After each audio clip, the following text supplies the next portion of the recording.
இன்றைக்கி முருகனோட ஒரு மிராக்கிள் ஸ்டோரியை பற்றி தான் உங்ககிட்ட ஷேர் பண்ண வந்திருக்கேன்.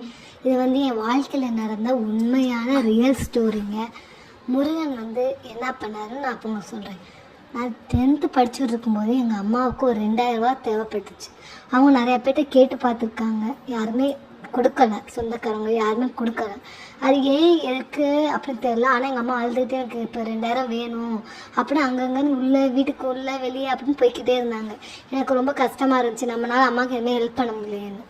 அப்போ உடனே நான் முருகன்கிட்ட மனசார வேண்டிக்கிட்டு, முருகா எனக்கு எப்படியாவது 2000 ரூபா அரேஞ்ச் பண்ணி கொடு முருகா. நான் முருகா முன்னாடி அப்படி கதறி அழுதேன். கொஞ்ச நேரத்தில் என் பேருக்கு 2000 ரூபா வந்துச்சு. இந்தாங்க உங்களுக்கு 2000 ரூபான்னு. எப்படி வந்துச்சுன்னு எங்களால் நினச்சி கூட பார்க்க முடியல.